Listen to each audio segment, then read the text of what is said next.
1 কোটি মানুষ বাবা মা ছেড়ে, তাদের পরিবার পরিজন ছেড়ে, আত্মীয় স্বজন ছেড়ে, জন্মভূমি ছেড়ে সুদূর সেই মধ্যপ্রাচ্য কিংবা পশ্চিমা বিশ্বে গিয়ে তারা শ্রম দেয়, তারা টাকা পাঠায়, আর আমার এই দেশের দুর্নীতিবাজরা লুটপাট করে খায়।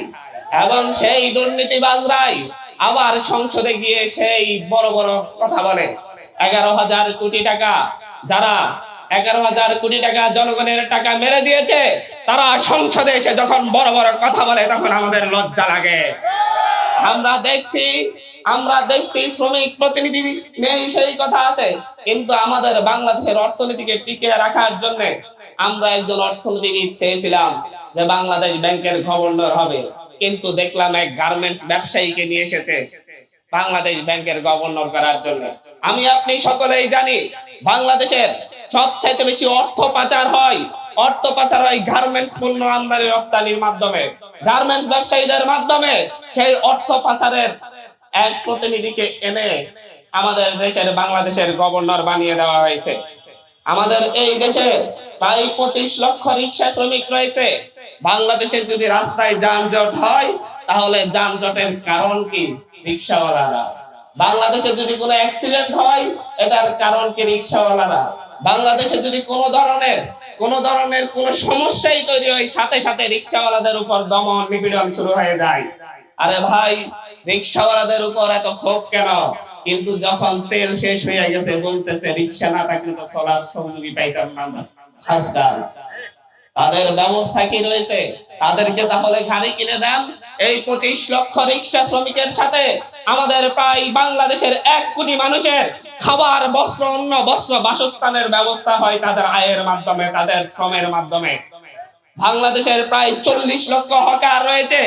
এই হকারদেরকে কথায় কথায় হকার উচ্ছেদের নামে হকারদের উপর যে অত্যাচার করা হয়, তাদের যে ক্ষতি করা হয়, এটা নিয়ে কারো কোনো বিশিষ্ট জনের কথা আসে না। আমাদের দেশে প্রচুর সুশীল থাকে, প্রচুর গবেষক থাকে। তাদের গবেষণা শুধুমাত্র গার্মেন্টস ব্যবসায়ীরা কি ঠিক মতো লাভ করতে পারতেছে নাকি পারতেছে না সেটা নিয়ে, ব্যাংক মালিকরা কি ঠিক মতো টিকে আছে নাকি নাই সেটা নিয়ে তাদের গবেষণা আমাদের এই 40 লাখ হকারদের নিয়ে নাই। কথাই কথাই হকার উচ্ছেদ। আরে ভাই, হকারদের যদি উচ্ছেদই করতে হয় তাহলে আপনারা যারা রাজনৈতিক দল ক্ষমতায় থাকেন, যখন যেই ক্ষমতায় আসেন তার হাত ধরে আমাদের প্রত্যেকটা হকার বাড়ি থেকে প্রতিদিন 100 টাকা, 200 টাকা, 500 টাকা, 1000 টাকা করে চাঁদাবাজি করেন, আপনাদের খাবারই তো বন্ধ হয়ে যাবে। যদি হকার উচ্ছেদ করতে হয়, হকার উচ্ছেদের আগে তাদেরকে যারা বসায় ওই জায়গায় তাদেরকে ধরে ধরে আগে জেলে ঢুকান, তারপর দেখবেন হকাররা আর এখানে এমনিতেই বসে না। আমাদের এই দেশের পরিবহন খাতে প্রায় 30 লক্ষ মানুষ সরাসরি পরিবহন শ্রমের সাথে জড়িত। তার মধ্যে 27 লাখই হচ্ছে পরিবহন ড্রাইভার। আপনার এই পরিবহন ড্রাইভারদেরকে বাস মালিকরা সকালে একবার বিকেলে একবার টিপ দিতে বাধ্য করে। যদি বলে যে আমি এক বেলা টিপ দিয়েছি, রাতের বেলা দিব না, বলে কালকে থেকে তোর গাড়ির চাবি দিব না, তোর আর পরিবহন চালানোর দরকার নেই। কিন্তু অ্যাক্সিডেন্ট হলে বাবারে বাবা, এবার বাস চালককে ধরে ফাঁসি দাও। অথচ এই ফিটনেসবিহীন গাড়ি কারা চালায়? কারা তাদেরকে এক বেলার জায়গায় 2 বেলা গাড়ি চালাতে বাধ্য করে? তারা সব সময় ধরাছোঁয়ার বাইরে থাকে। আর যদি এই 40 লক্ষ পরিবারের আমরা যদি সুষ্ঠু মর্যাদা না দিতে পারি, 40 লক্ষ পরিবার খাবে কি? তাদের চিকিৎসার খরচ কোথায়? তাদের নিয়মিত নিউট্রিশনের ব্যবস্থা নেই, নিউট্রিশনের খাবারের ব্যবস্থা নেই। প্রতিদিন তাদের যেই শ্রম দেয় তার বিনিময়ে ডেইলি লেবার হিসাবে তাদেরকে বেতন দেওয়া হয়, কিন্তু মাসিক বেতন তাদেরকে দেওয়া হয় না। আমরা চাই সম্মান। আমি একটা কথা বলতে চাই, শ্রম কাজ নয়, এটা মর্যাদা। এই মর্যাদা অবশ্যই প্রতিষ্ঠা করতে হবে এবং এই প্রত্যেকটা পেশাকে পেশা হিসাবে রাষ্ট্রীয় স্বীকৃতি দিয়ে তাদের একটা ন্যূনতম মজুরি নির্ধারণ করতে হবে। এই দেশের জেলের সংখ্যা 15 লাখ। জেলেদের জন্য বারবার নিপীড়নমূলক আইন হয়। আমি দেখি বিভিন্ন জায়গায় যে নৌ পুলিশ বলেন, কোস্টগার্ড বলেন, তারা কি করে, যখন কোন ধরনের অভিযান চলে জেলেদের মাছ নিয়ে আসে। 50 লাখ টাকার মাছ নিয়ে আসলে সেখান থেকে পরবর্তীতে এটাকে সরকারি কোষাগারে 5 লাখ টাকার মাছ দেয়, আর 45 লাখ টাকার মাছই তারা নিজেরা বিক্রি করে ফেলে। নিয়মিত কথায় কথায় জেলেদের জাল পুরে ফেলা হয়। বাস্তবিক অর্থে বাংলাদেশের যত আইন, সব আইনে খেটে খাওয়া নিরীহ নিষ্পেষিত মানুষের জন্য। বাংলাদেশের কোন আইনই বড় লোকদের জন্য নয়, ধনীদের জন্য নয়। বাংলাদেশে গুলশানে দাঁড়িয়ে যদি কোনো একজন গুলশানের সিগন্যালে দাঁড়িয়ে একজন বলে যে তুমি আমাকে কেন সিগন্যাল অমান্য করতে দিলা না, তোমাকে আমি একদিনের ভিতর ট্রান্সফার করব, আমরা দেখি আই ট্রান্সফার আসলে হয়ে গেছে। এই আইন গুলশান, বনানী কিংবা ধানমন্ডিতে থাকা বাড়ির মালিকদের জন্য না। আমরা যারা বিভিন্ন জায়গায় 5,000 10,000 টাকা আমাদের যে শ্রমিক পরিবাররা যারা ছোট ছোট ঘরে থাকে, কুড়ে ঘরে থাকে, তাদের জন্য সকল আইন। আমাদের বাংলাদেশের সরাসরি কৃষির সাথে জড়িত আছে 37% মানুষ, অথচ কৃষি পণ্য যদি হচ্ছে আমাদের উত্তরবঙ্গে উৎপাদিত হয়, সেখানে দাম পাওয়া যায় না। ফুলকপির দাম পাওয়া যায় না 5 টাকা 10 টাকা, ঢাকায় আইন আমরা 40 টাকা কিনতে হয়। এই পুরোটা মধ্যস্বত্বভোগীদের হাতে, সাদাবাজদের হাতে, পরিবহন সিন্ডিকেটের হাতে, অথচ ভুক্তি মেলে না। আমি দেখি আমার শ্রমিকরা, ছেলে ভাইয়েরা মাছের সিজনে বিভিন্ন মাছ আনে, মাছের শুটকি করে। সেই মাছ আমরা যখন সেই শুটকি হাতিয়াতে গিয়ে আমার অঞ্চলে গিয়ে দেখি 1 মণ বিক্রি হয় 30,000 টাকা। আর ঢাকায় এসে দেখি এই শুটকির দাম 1 কেজি 3,000 টাকা। এটাই বাংলাদেশের মুক্তস্বত্বভোগীরা কিভাবে আমাদের দেশটাকে লুটপাট করে খাচ্ছে। এই টাকা তারা যেভাবে ইনকাম করে যদি দেশে রাখতো তাহলে কোনো সমস্যা ছিল না। কিন্তু দেখা যায় কানাডায় সবচাইতে বেশি, বেগমপাড়ায় সবচাইতে বেশি উপমহাদেশের মধ্যে ঘর বাড়ি কাদের? এই বাঙালিদেরই। এরপরে এই বাঙালিরাই যখন যে ক্ষমতায় আসে, মঞ্চে দাঁড়িয়ে বলে আমি চোর নহে, আমি তো ভালো সাধু, তোমাদের হয়ে কাজ করতে এসেছি। তাহলে চোরকে আওয়ামী লীগ আসলে আওয়ামী লীগও চুরি করে না, বিএনপি আসলে বিএনপিও চুরি করে না, অন্য দল জাতীয় পার্টি ছিল সেও চুরি করে নাই। তাহলে এত বেগমপাড়া, এত ঘর বাড়ি সেখানে হলো কোত্থেকে?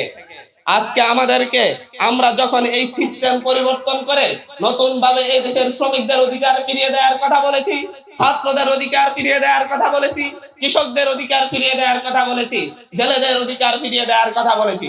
আমরা বলছি আমলাতন্ত্রের লাল ফিতার দৌরাত্ম্য বন্ধের কথা, আমরা বলছি পুলিশি নির্যাতনের বিরুদ্ধে, আমরা কথা বলেছি যে হচ্ছে আর্মিকে বিভিন্ন ভাবে দলীয়করণের মাধ্যমে গুম খুনের অস্ত্র বানানোর বিরুদ্ধে, আমরা কথা বলেছি র্যাবকে কিভাবে এই দেশে হত্যা, গুম খুনের একটি বাহিনীতে পরিণত করা হয়েছে তার বিরুদ্ধে।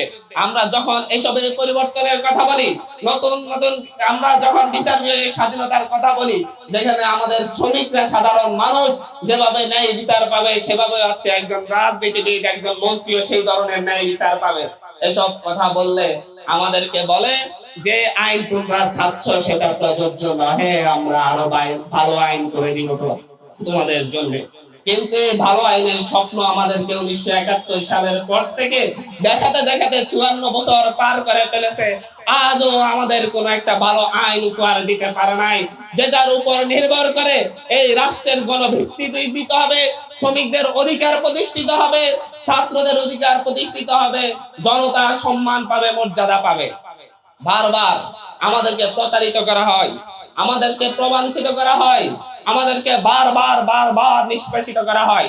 যখন তাদেরকে ক্ষমতায় নেওয়ার জন্য রক্ত প্রয়োজন পড়ে, তখন মঞ্চে দাঁড়িয়ে কবিতা আল্লাহ নাওরাই, ছাত্র শ্রমিক জনতা দ্রুত রাস্তায় নেমে আসো।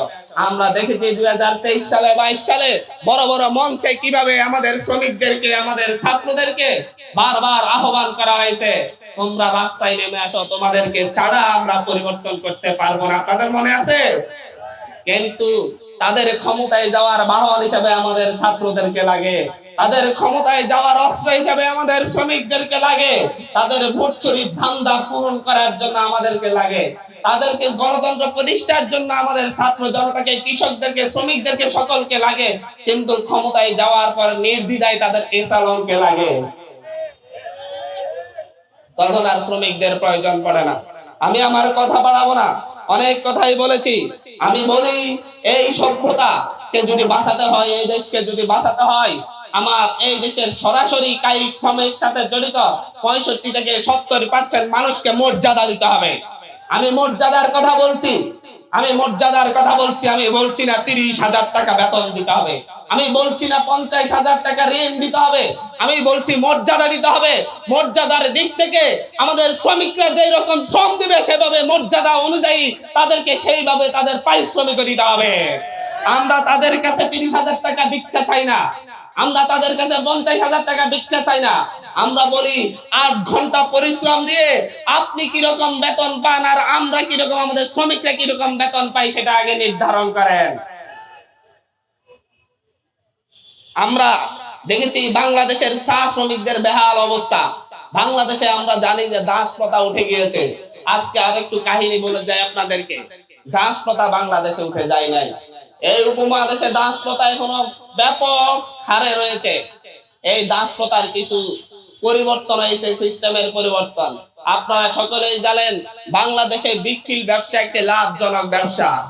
বড় বড় রাজনৈতিক নেতারা কেউ একবার চেয়ারম্যান হইলেই তারপরে সাথে সাথে একটা বিক্রিল দাঁড় করায় ফেলে, একজন মেয়র হইলেই সাথে সাথে একটা বিক্রিল দাঁড় করায় ফেলে। বাংলাদেশে মনে হয় কম এমপি পাওয়া যাবে যাদের 2-4টা বিক্রিল রয়েছে। জানেন তো বিক্রিলে যারা শ্রম দেয় তারা কিভাবে দেয়?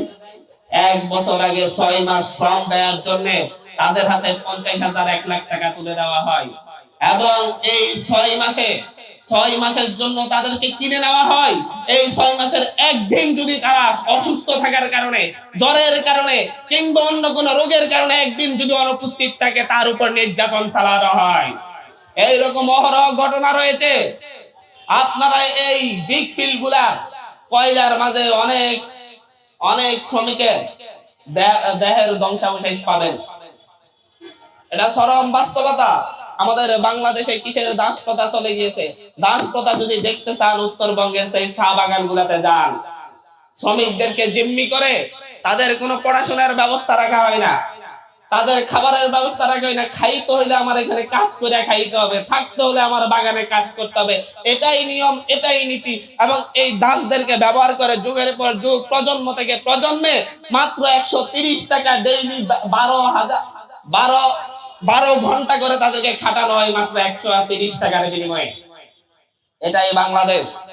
এইরকম বহু দাস প্রথা আমাদের দেশে রয়েছে। আর কিছু দাস তো রাজনৈতিক দাসও থাকে, তারাও শ্রমিক, যারা নেতার হুঙ্কারে লাঠি নিয়ে অন্য ভাইদের উপর মারতে যায়, যারা অত্যাচার করতে যায় নেতার হয়ে লাঠিয়ালি করে কিন্তু নিজের ঘরে চালাও ঠিক নাই, তারাও শ্রমিক। সর্বশেষ সেই সকল লাঠিয়াল তেল বা সাদাবাজ শ্রমিকদের জন্য দোয়া করি তারা যেন সুপথে ফিরে আসে। আমি সর্বশেষ আমাদের এই জুলাই গণ অভ্যুত্থানে শহীদ আবুল হোসেন সাভারের গার্মেন্টস কর্মী, সুমন খা সাভারের গার্মেন্টস কর্মী, বাবুল হাওলাদার রামপুরের একজন ছোট ব্যবসায়ী, হুসাইন মিয়া হবিগঞ্জের চা শ্রমিক এবং মোহাম্মদ সুজন ভাই বাড্ডার একজন বিক্রেতা কর্মী, ওনাদের সকলকে স্মরণ করছি। 294 জন শ্রমিক শহীদ হয়েছেন, তাদেরকে নিয়ে আরেকটি প্রোগ্রাম চাই। আমি বলি শ্রমিক শক্তি, শ্রমিকের কণ্ঠ 30,000 টাকা, 15,000 টাকা, 20,000 টাকা বেতনের দাবি না তুলে প্রত্যেকটা শ্রমিকের মর্যাদা নিশ্চিত করা হোক, যাতে করে একজন রিক্সা চালকের সাথে 5 টাকার বার্গেনিং করে কেউ যেন তার গায়ে হাত তুলতে না পারে সেই নিশ্চয়তা প্রদান করা হোক।